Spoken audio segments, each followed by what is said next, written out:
बदलना पड़ेगा। जब व्यक्ति जिंदा है उसके विचार पर हमें काम करना पड़ेगा।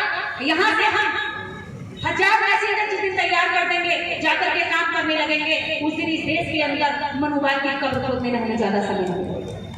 मोहन भागवत जी, उनकी भतीजी उर्मिला मातों को खुद मुसलमान के घर, इंदिरा गांधी खुद मुसलमान से शादी की, फिरोज गांधी से, कितने हजारों धर्म भरे हुए हैं और तुम मुसलमानों से शादी करोगे भैया?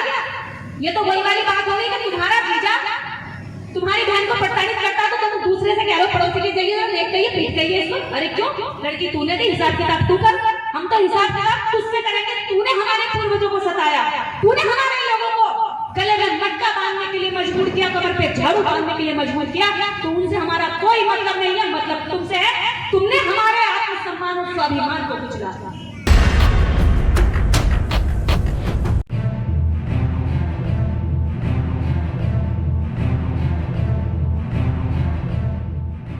यहाँ मिली है तो मेरा तो सीना तभी छोड़ा होने लगता है जब पुरुषों के बराबर महिलाएं बैठती हैं, और यही हमारे समाज का परिवर्तन होगा। इन्हीं से अम्बेडकरवाद विचारधारा आगे चलने लगेगी।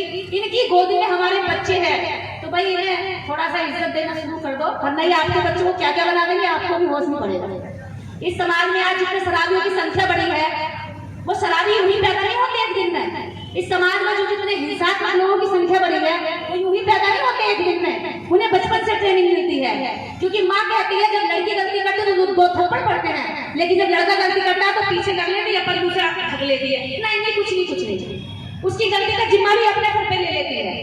वो यूं ही तैयार नहीं होते हैं, वो उसके फर्जी लाड से तैयार होते हैं, क्योंकि वो उसे अनुशासन नहीं सिखाती। उसे ये नहीं सिखाती कि तुझे केवल अपनी बहन की इज्जत नहीं करनी है, बाहर भी हर स्त्री की इज्जत करनी है। वो केवल अपनी बेटी के प्रति इज्जत करना सिखाती है। इसलिए समाज में रेप की घटनाएं बढ़ती हैं। रेपिस्ट कोई दूसरे प्लेनेट से उतर कर यहाँ नहीं आते रेप करके और भाग गए, वो यही तो हम तैयार करते हैं, हम ही तैयार करते हैं, अपने बच्चों में से हमारे होते हैं वो लोग। तो ये जितना भी अम्बेडकरवाद आज फैल रहा है, इससे कुरीतियां भी खत्म हो रही हैं, और इससे जो समाज में महिलाओं के प्रति हिंसात्मक सोच थी, बुरी सोच थी, वो सोच भी परिवर्तित हो रही है। तो ये मेरे लिए बड़ा गर्व का विषय है कि गोंदिया के लोगों ने यहाँ आने वाली पीढ़ी को जो पालती है, जो कोई तनख्वाह नहीं लेती, कोई सैलरी नहीं लेती, सुबह काम करती है, रात को काम करती है, और फिर एक डायलॉग भी उन्हें सुनने मिल जाता है कभी कभी, तारीफ के शब्द सुनने का इंतजार करती है, तो रात में क्या देते हैं हम लोग? अरे तुम करती क्या हो, सारा काम ही क्या है तुम्हें? और जब कहते हैं कि महिला बड़ी कमजोर होती हैं, लेकिन मैं कहती हूँ महिला एक बच्चे को लेकर पूरा दिन यहाँ कंधे पर रखकर पूरा दिन बच्चे को खिला सकती है, लेकिन वही बच्चे पुरुष को दे दो वो 3 घंटे नहीं संभाल पाते है। क्या है? पुरुष लेकर अगर पकड़ो तो भी संभाल सकती हो, वो उसको रोकने भी, उसके लात मारेगा, मुंह नोचेगा, बाल खींचेगा, वो फिर भी पूरा दिन संभाल लेगी। लेकिन एक पुरुष 3 घंटे भी बच्चे को नहीं संभाल पाएगा। फिर कहते हैं कि हमारे बाजू में ताकत ज्यादा है, तुम्हारे ज्यादा है, इनके ज्यादा है, जो पूरा दिन संभाल लेते हैं। तो ये बाजुओं से भी मजबूत है, ये दिमाग से भी मजबूत है, ये विचार से भी मजबूत है। इनको मजबूत करोगे तो समाज मजबूत होगा, और समाज मजबूत होगा तो आपकी उन्नति होगी। आपका अम्बेडकरवाद जो विचार पीछे रह गया है, वो विचार भी आगे बढ़ेगा। अपने महापुरुषों की आधी अधूरी बातों को ना माने, उनकी बातों को पूरा माने, दूसरों को दर्द देने की बजाय अपनी जिम्मेदारियों पर काम करें। जब 2010-11 में हमें लगा कि विचारधारा बहुत जरूरी है, और जब हमें मिली उसी दिन से प्रतिज्ञा ले ली कि जीवन में चाहे कुछ मिले ना मिले, चाहे कितनी गालियां मिले, कितना अपमान मिले, चाहे जो भी दुख मिले, लेकिन बाबा साहब डॉक्टर अम्बेडकर की विचारधारा को मरने नहीं देना है। क्योंकि विचार का अगर प्रचार प्रसार नहीं होगा तो विचार भी मर जाता है। इसलिए बाबा साहब डॉक्टर अम्बेडकर के जो लोग हैं वो मैसेंजर तैयार करें। हमारे समाज में नेताओं की बहुत भरमार है, इतने नेता, बहुत नेता, लेकिन हमारे पास मैसेंजर कार्यकर्ताओं की बहुत ज्यादा कमी है। उनके यहाँ जो पोथी पत्रिका पढ़ना जानता है वो पुरोहित बन जाता है, वो थोड़ा सा जोर पढ़ लेता है, वो जगह जगह ज्योतिष बन जाता है, जो बिल्कुल किसी काम का नहीं होता, घर में औरतों के प्रति गलत नजर रखता है, भाभीओं को छेड़ता, मोहल्ले की औरतों को छेड़ता, तो उसे भगवा बना करके रास्ते में छोड़ देते, जा राम का नाम ले, भीख मांग, खा और आराम से राम नाम का प्रचार। तो उनके यहाँ तो हर श्रेणी का गिरे से गिरे आदमी का भी वो इज्जत कमा लेते हैं हमारे लोगों से, और यहाँ विद्वान से विद्वान व्यक्ति को इज्जत नहीं मिलती। उन्होंने कहा, मोहन भागवत जी ने कहा कि पंडित कोई जाति नहीं होती, और ये जातियां जो बनाई हैं पंडितों ने बनाई हैं। तो क्या अगर पंडित कोई जाति नहीं होती तो आपने आज तक कभी डॉक्टर अम्बेडकर को पंडित कहा? क्या एपीजे पंडित लगाया? क्या फातिमा शेख के नाम के आगे कहीं पंडित लगाया? क्या लगाया बताइए? अगर आज तक लगाया हो, सावित्रीबाई फुले के नाम के आगे पंडित लगाया हो तो बताइए। चलिए, मैंने सारे धर्मशास्त्र पढ़ रखे हैं, सारे वेद पढ़ रखे हैं और मैं उनकी समीक्षा करती हूँ, खूब गाली खाती हूँ। मैंने सारे वेदों का पठन पाठन कर लिया। क्या मैं पंडित निर्देश हो गई? अगर पंडित कोई जाति नहीं है तो ऐसे कैसे गुमराह कर सकते हैं? वो अंधा समझ रखा है क्या? इतने सालों से गुमराह करते आ रहे हो, हम आदमी हो जाएंगे? अरे जाति भी तुमने बनाई है, जाति नफरत भी तुमने फैलाई है। हमने जातियां नहीं बनाई, इसलिए हमें जाति के नाम से कभी शर्माना नहीं है। अपने बच्चों को इतना स्ट्रॉन्ग करो, अगर कोई जाति पूछे तो घूसा मार के बता के देगी है मेरी जाति, इसके द्वारा कभी नहीं पूछेगा। वो जाति के नाम से सताते हैं और जब जातियों पर उनकी बात नहीं बनती तो कहते हैं साफ सफाई का बहुत ध्यान रखते हैं। अरे जब तुम्हारे बाप दादा मैली थैली लंगोट पहन के घूमते थे तो हमारा बाप doctor Ambedkar tie coat suit से घूमता था, जिसको तुम पानी भी नहीं देते। बात करते हैं साफ सफाई की, तो बात साफ सफाई की नहीं है दोस्तों, बात है जातीय घृणा की। वो समय समय पर अपने शब्दों से हमें लूटते हैं, समय समय पर हमारे साथ वो शोषण करते हैं।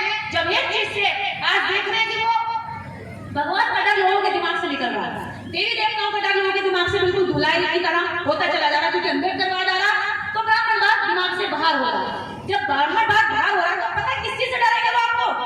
आप कहेंगे पहले कहते थे तुम्हें तो नरक मिलेगा, बहुत बुरा काम, पाप पड़ेगा, मैं तुम्हें श्राप देता हूँ, मैं तुम्हें श्राप देता हूँ, तुम्हारी निंदा कर रहे हो, घोर अपमान होगा तुम्हारा, तुम नरक में जाओगे और पकौड़े की तरफ चले जाओगे। तो हमने कहा ठीक है भाई, नरक में हमारा प्लॉट बुक करा दो, हम नरक में जाएंगे, तुम तो आराम से रहो ना, पकौड़े बनवा देना, हमारे खाना तुम हमारे पकौड़े बनवा करके। इन्हें लगा कि अरे नरक का डर निकल गया इनके दिमाग से, तो इन्होंने सोचा अब नरक का भगवान का डर निकल गया है, अब खाने का डर दिखाते हैं। पता है अब जब आप अपनी बात रखेंगे तो भागकर कहाँ जाएंगे? अपने बाप के लिखे मनुस्मृति के मंत्रों पर नहीं जाते, हमारे बाप के लिखे हुए संविधान के थाने और कोर्ट कचहरी में जाते हैं। यानी उन्हें न्याय भी उनसे चाहिए जिससे नफरत करते हैं, और अन्याय उन्हें उससे करना जो उनके बाप ने लिखी। हम गर्व से कह सकते हैं कि संविधान हमारे बाप ने लिखा था, क्या वो गर्व से कह सकते हैं कि मनुस्मृति उनके बाप ने लिखी? नहीं कहते, पूछ लेना कभी, नहीं कहते, क्योंकि उन्हें पता है जितनी ये बात कहती ह्यूमन राइट्स, ये बात वहां जाकर अगर इन्होंने ये गर्व कर लिया कि औरतों को इस पूरी तरीके से रखा जाता था और इस देश के 7 करोड़ अछूतों को गले में मटका बांधकर और कमर पे झाड़ू बांधकर जीने के लिए मजबूर किया गया, तो इनकी पूरी दुनिया में थूथू हो। इसलिए नहीं कहते हैं, जब बाहर जाते हैं तो संविधान की बात करते हैं, बुद्ध की बात करते हैं, अम्बेडकर की बात करते हैं। जैसे ही भारत में एंट्री पर जाते हैं तो जय श्री राम, जय परशुराम, जय छलेराम निकलता है उनका, जय लाधे लाधे। अरे जब तुम्हारा ये कहाँ चला गया था? तुम्हारी शिक्षा दीक्षा सब कहाँ चली गई थी जब भारतीय संविधान लिखने के लिए अंग्रेज यहाँ पर लोग ढूंढ रहे थे? तब तुम्हारे पुरोहित, तब तुम्हारे शिक्षा करने वाले लोग जो कहते थे कि हम गुरुकुल में शिक्षा देते हैं और हमारे गुरुकुल अंग्रेजों ने ध्वस्त कर दिए, तो आप जानते हैं गुरुकुल कैसे थे? एक पेड़ के नीचे चुटिया वाला 4 चुटिया वालों को पढ़ाता था, तो वो उन्होंने गुरुकुल बता दिया। आज तक गुरुकुल की कोई बिल्डिंग मिली हो, कोई इमारत मिली हो तो बताइए? तक्षशिला, विक्रमशिला, नालंदा, ये तो इतिहास में मिल जाएंगी, लेकिन गुरुकुल की कोई एक बिल्डिंग बताइए जो मिल जाती हो? सावित्रीबाई फुले का 1848 में खुला हुआ स्कूल मिल जाएगा, तो इनके गुरुकुल गए कहाँ जिसमें शिक्षा देते थे? और कहते हमारे गुरुकुल बर्बाद कर दिए। अरे वो गुरुकुल नहीं थे, वो जातियों के कुलक्षणी कुल थे, जिनमें आप जातीयता सिखाते थे अपने बच्चों को, जो अंग्रेजों ने आकर के यहाँ पर इस व्यवस्था में इंग्लिश मीडियम को इस देश को दिया। आज भी वो इंग्लिश मीडियम का विरोध करते हैं और अपने बच्चों से तोतली भाषा में इंग्लिश में बात करते हैं। आपसे कहते हैं हिंदी पर गर्व करो, हमारी राष्ट्रीय भाषा हिंदी है, हमारी राष्ट्रीय भाषा हिंदी है, हम भारत के नागरिक, राष्ट्रीय भाषा हिंदी, मातृभाषा हिंदी।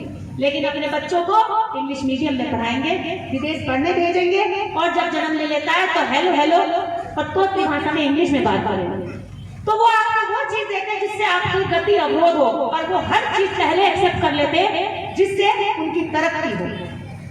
हमें भी वही चीज एक्सेप्ट करनी है। बाबा साहब डॉक्टर अम्बेडकर को हमारे दुश्मनों ने पढ़ के अपने बच्चों को आगे बढ़ा दिया, लेकिन हमने बाबा साहब को पढ़ करके अभी तक कुछ भी आगे नहीं बढ़ाया। हम आज भी व्यवस्था में उनसे पीछे हैं। सत्ता में वो बैठे केवल 3% लोग, और इस देश का 97% आज भी भीख मांगता है, थाने में जाकर उसकी FIR नहीं लिखी जाती। अगर हमारी बच्चों के साथ कुछ दुष्कर्म होता है तो थाने में उसी को उल्टा हरेस किया जाता है। अच्छा तू इस रास्ते से निकली क्यों? तुझे तुझे जाने की जरूरत ही क्या थी? तुझे ऐसे कपड़े पहनने की जरूरत ही क्या थी? अरे जब ऐसे चलेगी तो तेरे साथ ये हो ही जाएगा। अरे तू भी कोई औरत है, ऐसे चलती है? अरे तू भी कोई जनानी है जो किसी भी समय रास्ते पर निकल जाती है? यानी कि उसको न्याय नहीं दिया जाएगा। जो उसके साथ अन्याय हुआ होता है उसी के दम पर और अन्याय किया जाता है, और वो घर बैठ करके हमारे बड़े से बड़े आदमी को फंसवा सकती है। बड़े से बड़ा छोड़िए, सुप्रीम कोर्ट के जजों को पानी पिला सकती है वो, आपके आईएएस को, आपके आईपीएस को। विष कन्याएं हैं वो, विष कन्याएं तैयार करते हैं वो तरीके से। अभी आपके पास पोस्ट और पोजीशन नहीं है ना, पैसा नहीं है, तो लड़की नहीं देंगे। जैसे ही हमारा अधिकारी बन जाएगा या नेता बन जाएगा, चाहे वो काला क्यों ना हो, बिल्कुल काला क्यों ना हो, अपनी गोरी वाली लड़की दे दो भैया। क्योंकि जो बच्चा पैदा होगा वो तो इसकी पैसे पर मौज मारेगा, और उन्हें पैसा ही चाहिए होता है। उन्होंने मुगलों से पैसा लिया, उन्होंने अंग्रेजों से पैसा लिया, और उस पैसे के लिए उन्होंने लड़कियां भी दी। अपनी लड़कियां जिन मुगलों को दी, उनको मुसलमान कह करके हमारे लोगों से लड़वाते। अरे तुम्हारे बाप के नौकर है, तुम लड़कियां को लड़ाई करने हम जाए? ये नहीं चलेगा। तुम तो उनके साथ बेटी बेटी का रिश्ता रखते हो, और हमसे कहते हो कि क्या मुसलमान तुम्हारा दुश्मन है, क्यों जाए? एक भी दलित का नेता बना दो, बता दो, अधिकारी बता दो जो मुसलमानों को लड़की देता हो, एक भी उदाहरण बता दो। जो हिंदुओं का सबसे बड़ा नेता है मोहन भागवत जी, उनकी भतीजी उर्मिला मातों को मुसलमान के घर है। इंदिरा गांधी खुद मुसलमान से शादी की, फिरोज गांधी से। कितने हजारों धर्म भरे हुए हैं, और तुम मुसलमानों से शादी करोगे भैया? ये तो वही वाली बात हो गई कि तुम्हारा जीजा तुम्हारी बहन को प्रताड़ित करता तो तुम दूसरे से कह लो, पड़ोसी के जाइए, लेट जाइए, पीट जाइए इसको। अरे क्यों? लड़की तूने दी, हिसाब किताब तू कर, हम तो हिसाब किताब तुझसे करेंगे। तूने हमारे पूर्वजों को सताया, तूने हमारे लोगों को गले में मटका बांधने के लिए मजबूर किया, कमर पे झाड़ू बांधने के लिए मजबूर किया। तो उनसे हमारा कोई मतलब नहीं है, मतलब तुमसे है। तुमने हमारे आत्मसम्मान और स्वाभिमान को कुचला। असली दुश्मन हमारा मुसलमान नहीं है। जब बाबा साहब डॉक्टर अम्बेडकर महान तालाब का आंदोलन कर रहे थे तो उस्मान शेख ने बाबा साहब का साथ दिया। जब सावित्रीबाई फुले स्कूल खोलने के लिए घर से बहिष्कृत हो गई थी, तब फातिमा शेख ने उन्हें अपना घर स्कूल खोलने के लिए दिया। मुसलमान आज भी हमारे आरक्षण का विरोध नहीं करता, मुसलमान आज भी हमारी रिजर्व सीटों का विरोध नहीं करता। अगर वो हमारे साथ आ जाता है तो ये हमसे उनकी नफरत करवाता। वो आज भी हमारे साथ शोषण नहीं करता। शोषण ये करते हैं क्योंकि भारत के अंदर जितना भी मुस्लिम है वो कन्वर्ट मुस्लिम है, और जो शेख हैं, जो खान है, जो ऊंची कास्ट के मुस्लिम है, उनको तो ये अपनी लड़कियां देते हैं, उनसे रिश्ता करते हैं, वो है असली मुगल। और जो इस देश के बाकी जिन मुसलमानों से नफरत करते हैं ना, वो मुसलमान भाई हमारे ही नहीं, जिनको इन्होंने अपने घर में सम्मान नहीं दिया, और उनको जब उन्हें सम्मान मिला तो वो सम्मान के लिए उधर चले। ये समाज सम्मान के लिए भटका है सदियों तक, और उसी सम्मान को पाने के लिए हमें अपने महापुरुषों को, बाबा साहेब के विचारों को जीवन में उतारना होगा। तो मेरी बहनों और इधर भाइयों, हम केवल बाबा साहेब डॉक्टर अम्बेडकर या महापुरुष केवल एक बात को पढ़ के जीवन में न उतारें, दूसरा पार्ट जो उन्होंने महिलाओं के लिए बनाया है हम उस पर भी काम करें। और आज आप लोगों ने, गोंदिया के लोगों ने ये करके दिखाया है। बस मंच पे भी और 5 महिलाओं को अभी दिखा लो, हो सकता है गलती होगी, सुधारने में ज्यादा देर नहीं लगती है, कुर्सियां भी हैं, तो वो हमें बराबरी होनी चाहिए। हम कोशिश तो करें, आप कोशिश तो करिए, वो अपने आप ही चलने लगेगी। आपके यहाँ से संदेश जाएगा, लाखों लोग करेंगे, तो ये बहुत अच्छी बात है कि आप लोग उन बातों को मान रहे जो बाबा साहब ने कही। दूसरा जो आखिरी संदेश मैं यहाँ से देना चाहूंगी इस समाज की महिलाओं के लिए, उस समाज के पुरुषों के लिए, हर कोई ये चाहता है कि दूसरे की बेटी अम्बेडकरवादी बन जाए, दूसरे की पत्नी अम्बेडकरवादी बन जाए। मैं दिल से ये बात कहती हूँ, जिस दिन आप ये सोच छोड़ दोगे, जिस दिन आप ये सोचोगे कि मेरी पत्नी सावित्रीबाई फुले बन जाए, जिस दिन ये कहने लगोगे, इस समाज में हजारों सावित्रीबाई फुले होंगी।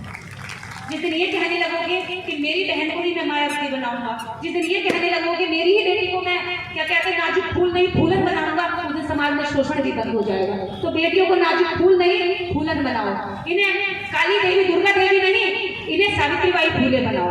जब इन्हें सावित्रीबाई फुले बनाओगे तो ये पढ़ लिख करके सावित्रीबाई फुले बनेगी और बच्चों के स्कूल खोलेंगी। अगर इन्हें देवी दुर्गा काली पढ़ाओगे तो ये सारी लाइनें कहेंगी देवी आ गया, देवी आ गया। महिलाओं पे देवियां बहुत आती हैं, दुर्गा भी आती है, काली आती है, खपड़ वाली आती है, नीले पीले हाथ वाली आती है, लेकिन कभी भी इन पे फूलन देवी नहीं आती, कभी इन पे सावित्रीबाई फुले नहीं आती, कभी इन पे इंदिरा गांधी नहीं आती, कभी इन पे मायावती नहीं आती। इन पे पता नहीं कौन कौन सी देवियां आती है। अरे देवी तो फूलन देवी नहीं थी, वो वाली क्यों नहीं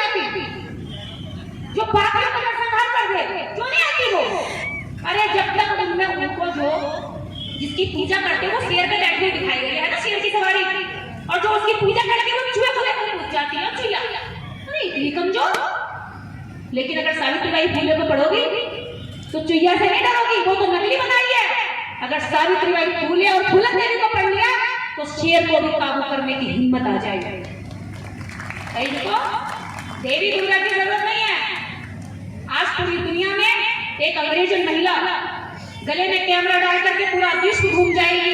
कौन सा कीड़ा कौन सी जलवायु में जी सकता है, कहाँ मर सकता है, कौन सा व्यक्ति कहाँ रहता है, कहाँ के लोगों का मुंह चौड़ा होता है, कहाँ की नाक छिपटी होती है, कहाँ की ऊंची होती है, कहाँ कौन सी संस्कृति और कौन सी सभ्यता होती है, कितने पुराने समय से ये रह रही है, ये सब लिख करके अपनी डायरी में रह जाएगी।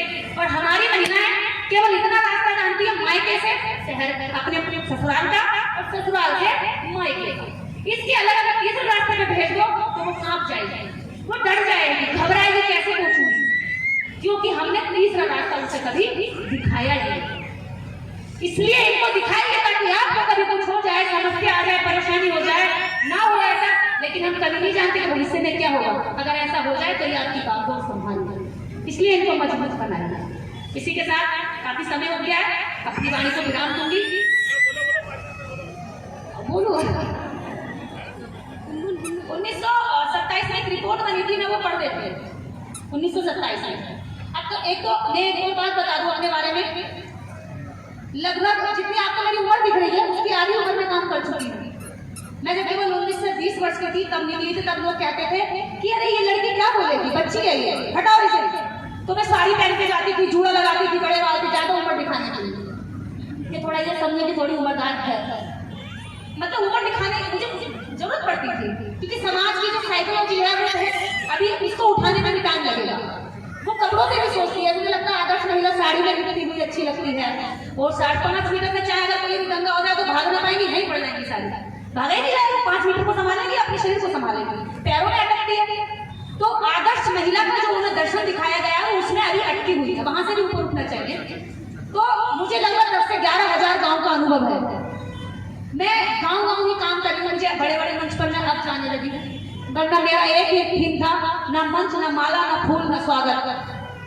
जहां भी जाओ नीचे टाट बिछा लो, पल्ली बिछा लो, खाट बिछा लो और विचार पहुंचाओ, बस विचार पहुंचाओ। और इसी दीवानगी के साथ इतने वर्षों भर मैंने काम किया, 12-13 वर्ष हो गए।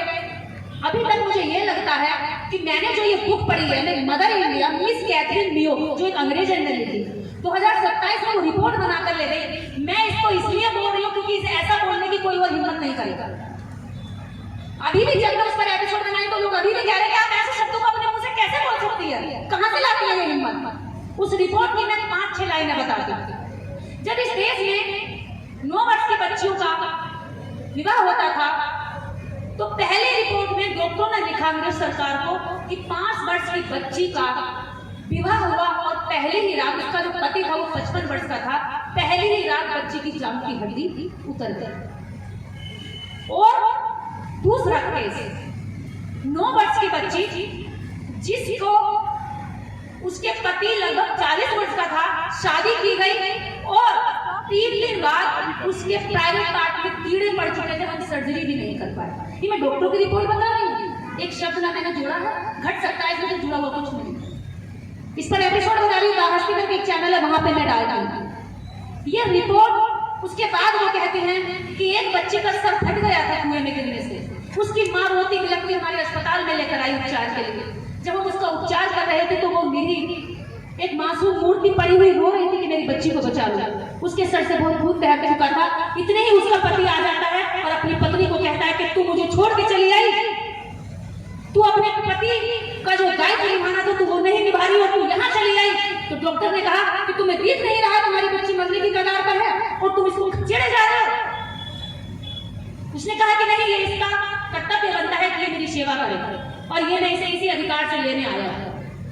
और उस बच्चे की माँ रोती हुई ये कहने लगी, मालिक साहब बच्ची है, दया करो, ये मर जाएगी, मैं इसे छोड़ के नहीं जा सकती। उसने कहा कि नहीं, ये मेरा हुक्म है, तुझे आना है तो आ जा, और अगर तू आज नहीं तो कभी मेरे घर में मत आना। डॉक्टर ने कहा कि क्या तुम इसकी बात मानोगी? उसने कहा मैं ना मानने की हिम्मत नहीं कर सकता। आज आप में जो हिम्मत है वह संविधान की बदौलत है। इतनी हिम्मत नहीं थी, वो निरी बेजुबान पशु की तरह उसके पीछे चली जाती और बच्ची अस्पताल में ही मर जाती। राजघरानों के अंदर जब प्रसव के दौरान अंग्रेज डॉक्टरों को बुलाया जाता था तो कहा जाता था हुक्म देकर कि अगर लड़की पैदा हुई है तो उसी समय सांस रोक करके उसको मार देते। और अंग्रेजों ने कहा कि यार ये तो कतई बिल्कुल ही अमानवीय का कृत्य करते हैं, ये इंसान है, जानवर है, क्या है, ये जाहिल है। इनके कानून ऐसे थे। जब इन्हें कानून लिखने का हक मिला तो इन्होंने ऐसे कानून लिखे कि जीते जी लोगों को मारने का कानून लिखा। जब हमारे बाबा साहब को लिखने का हक मिला तो उसने ऐसा कानून लिखा कि किसी को कोई नहीं मार सकता, पागल भी क्यों ना हो, उसको आखिरी सांस तक जीने का हक होता। इसके बाद रिपोर्ट में लगभग ऐसी रिपोर्ट अलग अलग लोगों ने, बंगाल प्रेसिडेंसी की रिपोर्ट बताई। बंगाल प्रेसिडेंसी में उन्होंने रिपोर्ट सबमिट की और उन्होंने कहा कि बाल विवाह रोके जाए। जब एक कमजोर माँ होगी तो कमजोर बच्चा जन्म देगी। आज हम कहते हैं नई नई बीमारियां आ गई है, आज तो लोग मर जाते हैं, उम्र ही नहीं बढ़ रही है। अरे उम्र नहीं बढ़ रही है, आज उम्र ज्यादा बढ़ी है। तब गांव के गांव एक ही बीमारी से चपेट में आकर तबाह हो जाते थे। तब औसतन आयु केवल 35 वर्ष होती थी, क्योंकि जब 9 वर्ष में 10 वर्ष में शादियां होती थी तो 30 वर्ष तक कोई भी व्यक्ति बूढ़ा और चिड़चिड़ा हो जाता था और 35-40 तक मर जाता था। आज कहते हैं इतनी बीमारियां हो रही हैं, ये बीमारियां हो नहीं रही हैं। इन बीमारियों की जांच होकर के हमें पता चल रहा है कि कैंसर होता क्या है। पहले कैंसर से मर जाते थे और ये मंत्रों से कभी पता नहीं लगा पाया कि ये बीमारी इसके शरीर में है। लेकिन आज साइंस ने पूरा सीटी स्कैन कर लेगा, अल्ट्रासाउंड कर लेगा, एक्सरे कर लेगा और बता देगा कौन से शरीर में कौन से अंग को कौन सी बीमारी डैमेज कर रही। तो इनका ये दुर्व्यवहार इस भारत के अंदर स्त्रियों के प्रति इसीलिए रहा है, जो आज स्वामी मेजबान साहब कहते हैं ना कि ये आदमी विदेशी है, वो सच कहते हैं। इसीलिए उन्होंने औरतों के प्रति इतनी नफरत रखी कि अगर ये आजाद छोड़ दी तो ये हमें जहर देकर मार दे। और ऐसे केस हुए भी। उस समय जब इतनी पड़ताल न की गई तो कई केस ऐसे हुए। मिस कैथरीन नियो से उनका ड्राइवर कहता है, वो कहते हैं कि इतनी यात्राएं महिलाओं को की दी जाती हैं, तो वो बताता है कि मैडम मिस हमारे यहाँ इसलिए दी जाती है, अगर ये यात्राएं नहीं देंगे तो महिलाएं अपने पतियों को जहर देंगी। और वास्तव में किसी व्यक्ति के आप आत्मसम्मान और शरीर को इतना कुचलोगे तो हो सकता है 90% लोग उसको कुचलने की इजाजत दे दे। मेरे जैसा तो उठ के नहीं सोएगा। हो सकता है मेरे जैसी भी पागल रही होगी उस समय, परिवर्तन चाहती होंगी। जब मंगेली अपने शरीर का अंग काट करके उस व्यवस्था को ध्वस्त करने के लिए मरने को तैयार होती है तो हो सकता है ऐसी महिलाएं बड़ी होंगी। तो उन्होंने इसलिए यात्राएं दी ताकि इस देश की जो महिलाएं हैं, जो मूल निवासी हैं, हमें इनसे सिर्फ पुत्र की प्राप्ति चाहिए और बाकी ये मरे चाहे कुछ भी हो। और कह दिया कि आपके मरने के बाद आपका बेटा ही आपको मुख अग्नि देगा, वो आपका कपाल फोड़ेगा, आपको स्वर्ग मिलेगा, जो स्वर्ग किसी ने नहीं देखा। अरे मरा हुआ लौट के आ नहीं सकता और जिंदा व्यक्ति जाके बता नहीं सकता, तो तुमने रिसर्च कैसे करी कि ऊपर कोई स्वर्ग है और नर्क है? और ऊपर स्वर्ग है और नर्क है तो जाओ, मैं तुम सारे पाखंडियों को आज श्राप देती हूँ कि तुम जब वहां जाओ तो तुम्हें बाबा साहब मिले और तुम्हारे पिछवाड़े पे इतने कोड़े बजाए जो सदियों का हिसाब है वो चुकाना पड़ेगा तुमको। और मैं तो कहती हूँ मुझे नर्क में भेजना, और नर्क में इन लोगों को भी भेजना जिसने हमारे लोगों को सताया, और तब मैं इनके नर्क में जाके पकौड़े करूंगी और सबसे खतरनाक वाली चुड़ैल करूंगी। तैयार होना नर्क में जाने के लिए? मेरा प्लॉट पहले काट दो। अगर तुम्हारी कल्पनाओं में कहीं नर्क है तो उस नर्क को जाने के लिए मैं तैयार हूं, लेकिन मैं जीते जी इस समाज को, इस देश को नर्क बनते हुए नहीं देख सकती। उनमें और हमें यही अंतर है, वो मरने के बाद स्वर्ग पाना चाहते हैं जो है नहीं, और अम्बेडकरवादियों में यही अंतर है, वो जीते जी लोगों को स्वर्ग देना चाहते हैं जो सामने आंखों से दिखता है। तो आप बताइए, क्या उस स्वर्ग के चक्कर में आप ये जीवन खराब करेंगे या फिर उस स्वर्ग को छोड़ करके आज का भविष्य, शिक्षा, स्वास्थ्य और रोजगार की लड़ाई लड़ेंगे? क्या चाहिए आपको? स्वर्ग चाहिए? कितने लोगों को स्वर्ग चाहिए? हाथ उठाओ। नहीं चाहिए? किसी को भी नहीं चाहिए? तो सारे नर्कवासी बैठे हैं यहाँ, तो 1 लाख लोग तो नहीं बन गए भाई। आप सब नर्क लोग निवासी हैं, कोई स्वर्ग जाना नहीं चाहता देख लो। और कितने लोग इस दुनिया को, इस भारत को यही जीते जी स्वर्ग बनाना चाहते हैं, वो हाथ उठाओ, लंबे करके हाथ उठाओ। स्वर्ग जैसी कोई कल्पना है नहीं, वो पाखंडियों ने बनाई है। लेकिन अगर तुम कहते हो स्वर्ग सुंदर है, वहां अप्सराएं नाचती हैं, वहाँ परियां होती हैं, वहाँ बड़ी अच्छी मदिरा होती है जो धीरे धीरे सुरूर चढ़ता है जिसका, जहाँ पर क्या कहते हैं इधर और इधर पैर दबाने के लिए दासी होती है, विष्णु का पैर दबाती है ना लक्ष्मी देवी, ऐसे करके पैर दबाती हैं। तो आज वो स्वर्ग इसी धरती पर हो गया है। जब काम करके महिला थक कर आती है तो आज अम्बेडकरवादी पुरुष ये नहीं कहता कि जा मेरे लिए चाय बना कर ला, वो कहता तुम थक गई होगी, लाओ थोड़ा सा सर मैं भी तुम्हारा दबा दूं, तुम मेरा इतने दिन से दबा दो। तो ये है वास्तविक स्वर्ग, उसके चक्कर में मत पड़ो, वो ना है ना किसी ने देखा है, यही स्वर्ग है। और अगर अप्सराएं हैं तो इस समाज में वो लोग अप्सरा हैं जो इस देश में अम्बेडकरवाद का काम आगे ले जा रहे हैं, वही इस देश के असली स्वर्गवासी हैं, जो लोगों ने इस देश के जीते जागते निरंकुश शासकों के सामने नजरें मिलाकर के कहा है कि हम अत्याचार और अन्याय नहीं होने देंगे, मरने के लिए तैयार हैं, लेकिन शोषण नहीं सहेंगे। तो ऐसे ही लोग ये सारी अप्सराएं हैं, मैं तो इनको अप्सरा कहूंगी, मुझे नहीं पता वहाँ अप्सराएं होती है नहीं होती हैं, लेकिन यहाँ मैं अप्सराएं जीते जागते देख रही हूँ। दूसरी बात, मेरे जैसी लड़कियों को वो चंडाली, राक्षसी, दैत्य, सुपर्णखा, मेरे नाम नहीं है, मुझे बोलते हैं आ गई सुपर्णखा, फिर बकवास वाली आ गई दैत्य चंडाली, फिर हमारे देवताओं को कोसने। अरे भाई तुम मुझे गाली क्यों दे रहे हो? श्राप दो, खत्म करो खेल, काहे इतनी ऊर्जा लगाते हो? जब वो 33 करोड़ का मैं कह रही हूँ मेरा मुझे सामने खड़ा करा रहे हो, तुम कौन बीच में आने वाले? तुम ठेकेदार हो। पहले तो तुम ये तय कर लो तुम्हारा भगवान ज्यादा शक्तिशाली है या तुम शक्तिशाली हो। अगर तुम्हारा भगवान शक्तिशाली है तो तुम दो टांग के लोगों को कोई ज्यादा मेहनत करने की जरूरत नहीं है, जिसने हजारों लाखों टांग बना दी। और अगर तुम ये मानने को तैयार हो कि वो शक्तिशाली नहीं, तुम शक्तिशाली हो, तो फिर तुमसे बात करते हैं सीधे सीधे, लेकिन वो किसी भी सवाल का जवाब नहीं देते, पैर पटकते गाली देके भाग जाते हैं। तो ये बात महिलाओं को इसलिए बता रही हूँ, जब आप काम करेंगी तो आपको दैत्य, चंडाली, सुपर्णखा, चंडाली, राक्षसी ये कह करके अपमानित किया जाएगा, लेकिन घबराना मत, ये आप उपाधि समझना। सुपर्णखा के जमाने में और भी लड़कियां हो रही होंगी, लेकिन सुपर्णखा को लोग जानते हैं, शायद वो स्वाभिमान के लिए लड़ी हो। अरे इस बात पे नाम काट के किसी ने प्रपोज कर दिया कि मैं आपसे शादी करना चाहती हूँ, आप तो कितनी लड़के लोगों को प्रपोज करती है, फिर तो सबकी नाक काट दो, फिर तो यहाँ पे 10% आबादी नाक कटी महिलाओं की होगी, नाक नहीं होगी मतलब।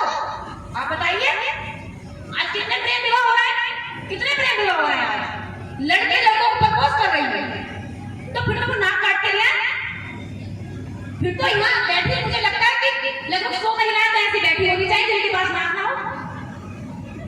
भाई प्रैक्टिकल बता रही हूँ, लेकिन उस महिला का नाम आज भी लिया जाता है, वो इसलिए नाक नहीं काटी होगी, शायद वो स्वाभिमान के लिए लड़ी होगी।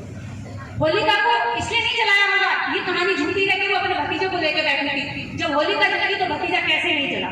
और अगर ऐसी सच्चाई थी तो आज सारे विष्णु के, ब्रह्मा के सारे भक्त आग में लेकर बैठ जाए, मुझे लेकर बैठ जाए, चलने को तैयार है उनका या फर्जी कहानी लगाते हैं। ये अकेला धर्म ऐसा जिसने कोई कुर्बानी नहीं की। भाई सिख धर्म में भी गुरु नानक जी ने कुर्बानी दी तो धर्म बना, ईसा मसीह ने कुर्बानी दी तो वो धर्म बना, मुस्लिमों ने भी कुर्बानी दी गई तो वो धर्म बना, लेकिन हिंदू धर्म ऐसा है जिसने कोई कुर्बानी नहीं दी। वो कुर्बानी की कहानियां बना देता, प्रचारित कर लेता, सरकने लगती है, लोगों में चली जाती है और वही कहानी बन जाती है। अपने नाखून से एक आदमी को हिरण्यकश्यप से फाड़ दिया, लोगों ने मान लिया। एक महिला अपने भतीजे को, छोटे मासूम बेचारे बच्चे नच्चे बच्चे को लेकर अग्नि में बैठ के जलाना चाहती थी, इसलिए वो जल गई और वो बच्चा रह गया। अब हम उनसे कहते हैं तुम प्रैक्टिकल करके दिखाओ, तो भाग जाते हैं। अब हम उनसे कहते हैं हमारा नाखून तेज होने लगा है, हिरण्यकश्यप की तरह चेक करें एक बार, तो भाग जाते हैं। यानी कहानियां बना दी और चल पड़ी। भैया तुम्हारा ये जन्मजात आरक्षण है, भाषण वाला आरक्षण है, तुम जन्मजात कुछ भी बोल दो, अंधे होगे, लूले लंगड़े होगे, तब भी तुम्हारे भाषण चल जाएंगे।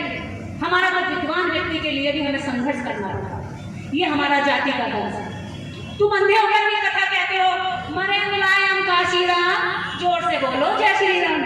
अभी ये भद्राचार्य बाबा है, अपनी कथा में ये भाषण दे रहा है, अंधा है, ज्ञान के आंखों में जो चक्षु है ना, उनकी तो रोशनी चली गई है, प्रकृति ने छीन ली है, लेकिन खोपड़ी में जो जातिवाद की रोशनी है ना, वो खूब चकाचौंध मार रही है। इसलिए वो इन महापुरुषों के साथ साथ एट जो नेता है उनके मरने की कामना करके नारा बुलवाता जय श्री राम। उस भीड़ में कौन लोग होते हैं? हमारे लोग। दुख वहां होता है, लोग कहते हैं तुम्हें डर नहीं लगता, नहीं, उनकी गोली से डर नहीं लगता ना, उनकी जेल से डर लगता। डर लगता तो अपने समाज की अज्ञानता से लगता, इसकी नासमझी से लगता, जो ये उनकी बात को मानता हूँ, अपने लोगों की बात को बहुत देर बाद मानता है जब वो मर चुका होता है। मैं भी जानती हूँ मेरे मरने के बाद भी मेरी मूर्तियों को हो सकता है माला चढ़ी जाएगी, लेकिन जीते जी केवल 2% मेरा असर होगा। इस समाज का स्वभाव भी असर होगा। क्या करूँ? जितने महापुरुष पड़े हैं उनकी बचपन की जवानी की तस्वीरें नहीं है हमारे पास, बुढ़ापे की तस्वीरें हैं, क्योंकि समाज में उनको जाना नहीं तब जब वो बूढ़े हो गए करते करते। पेरियार की तस्वीर बुढ़ापे की, बाबा साहब की तस्वीर भी उस उम्र की 56 में, उससे 10 साल पहले की होगी। ज्योतिबा फूले की भी बुढ़ापे की, यानी कि पकी हुई उम्र की। जितने भी महापुरुष हैं सबकी मूर्तियां हमारे पास तस्वीरें बुढ़ापे की, क्योंकि हम उनकी जवानी में जो संघर्ष कर रहे होते हैं ऊर्जा के साथ, उस समय उनकी बात को देते ही नहीं। यानी कोई बात ना, अच्छा कानों को बड़ा मजा आया, सुनते बहुत बढ़िया, ये हालत सीमित है। तो ये पैटर्न हमें बदलना पड़ेगा। जब व्यक्ति जिंदा है उसके विचार पर हमें काम करना पड़ेगा। यहाँ से हम 1000 ऐसे जिस तैयार कर देंगे, जाकर के काम करने लगेंगे, उस दिन इस देश के अंदर मनुवाद की कब्र खोदने में हमें ज्यादा समय लगेगा। बाबा साहब डॉक्टर अम्बेडकर केवल एक नाम नहीं है, वो एक विचार है। उस विचार को हमें आगे बढ़ाना है। इसी के साथ जय भीम जय भारत। कार्यक्रम आयोजकों का बहुत बहुत साधुवाद, उन्हें आभार कि उन्होंने इस अच्छे कार्यक्रम को आयोजित किया। और मैं एक बार फिर अपील करूंगी, लगभग 4 से 5 महिलाओं को यहाँ दिखाने की कोशिश करें। अगर आप महापुरुष हैं तो